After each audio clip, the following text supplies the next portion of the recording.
Hi, you are engaging in the ELA Guidebooks unit, The Whipping Boy.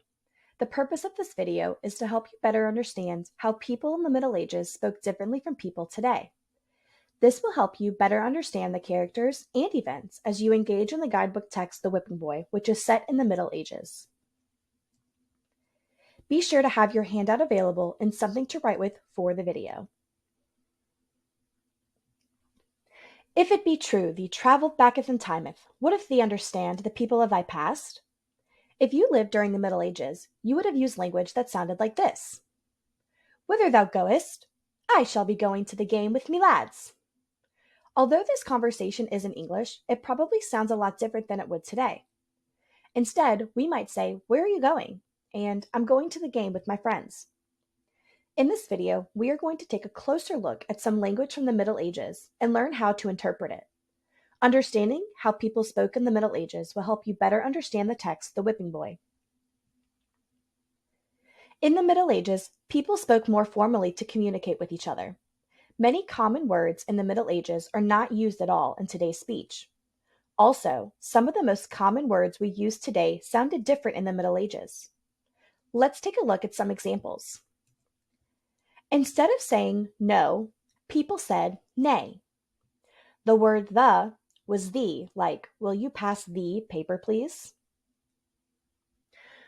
Rather than here, people said hither, and often was oft. Also, tomorrow was next morrow, and instead of saying it is, people said tis, like tis a beautiful day. Now that you've seen some examples, we are going to learn how to figure out what these words mean when you see them in a text. When we hear language that is unfamiliar to us, it can be tricky to understand, but there are steps a reader can take to figure out what the text means.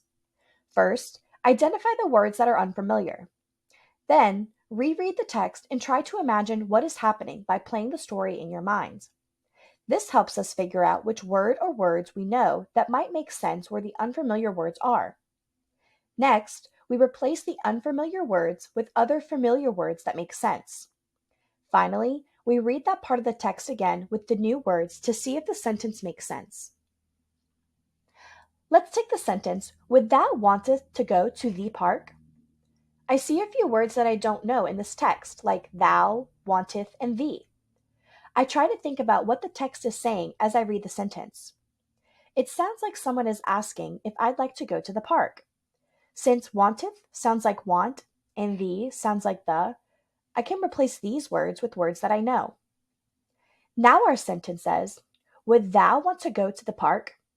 It makes sense if thou means you. Would you want to go to the park? Now I know the knight is asking if I want to go to the park. Using this strategy helped me figure out that in the Middle Ages, thou means you, wanteth means want, and thee is another way of saying the.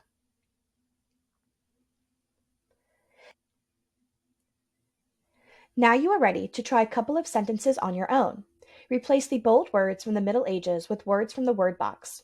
Remember to follow the 4 steps on the slide to figure out the meaning of the unfamiliar words. Pause this video to record your answers on your handout at stop sign number 1. Then hit play when you are ready to continue.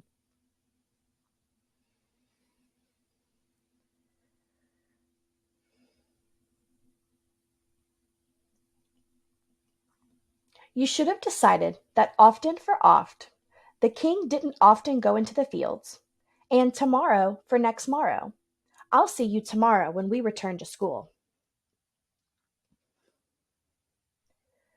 Let's take another look at a passage from the text, The Whipping Boy. In this text, Jemmy is a whipping boy or a young boy who is punished when the prince does something wrong. As you read, follow the steps to figure out what the unknown words mean. A guard shook him fully awake. On your feet, me boy. Jemmy's eyes blazed up. Ain't I already been whipped twice today? Gah, what's the prince done now? First, I noticed that on your feet, me boy, ain't, and ga are all words or phrases that I don't hear in the modern English. In this passage, the guard is waking the whipping boy so he can be punished for something the prince did wrong. The boy seems surprised or upset that he is being whipped again.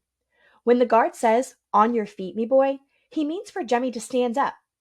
Sometimes we can say a phrase a different way to make it sound more familiar. For example, instead of saying on your feet, we might say get up or stand up. The word me was sometimes used like my in the Middle Ages. So we might read this as stand up, my boy, or even get up, boy. Next, I can replace ain't with haven't. Haven't I already been whipped twice today? Since he is upset to be whipped again, gah is the character showing his surprise or frustration. Today, we might say, ugh, oh no, or even, I can't believe this. Let's see what the passage might sound like today. A guard shook him fully awake. Stand up, boy. Jemmy's eyes blazed up.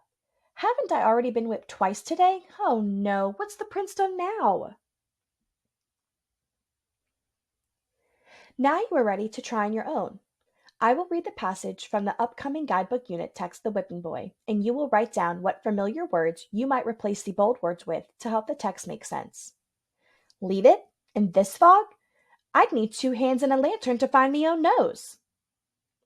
Pause this video to record your answers on your handout at stop sign number 2. Then hit play when you are ready to continue.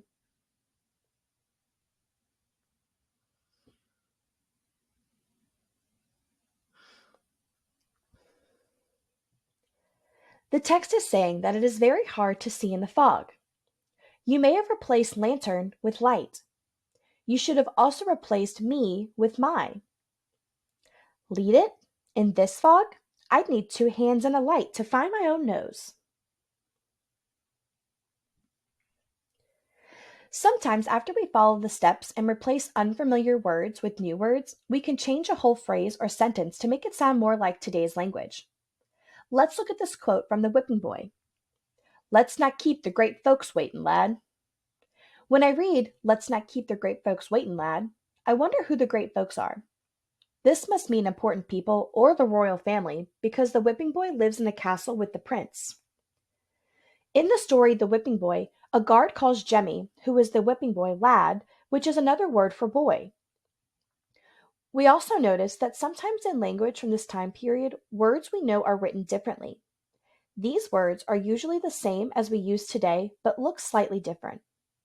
For example, the G in the word waiting is replaced with an apostrophe in language from the Middle Ages.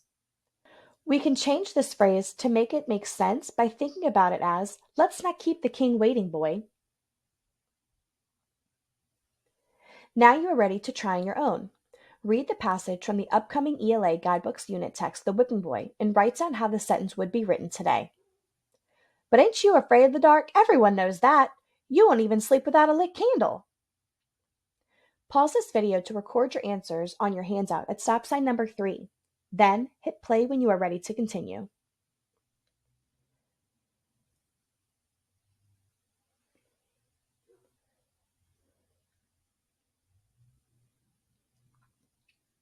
You should have written something like, aren't you afraid of the dark? Everyone knows that. You won't even sleep without a light. You have learned about how people spoke differently in the Middle Ages, which is important to understanding the dialogue in the upcoming guidebook unit text, The Whipping Boy. You will use this knowledge of how to understand the medieval language as you take a closer look at the characters and their interactions. When you finish this video, be sure to turn in your completed handout to your teacher.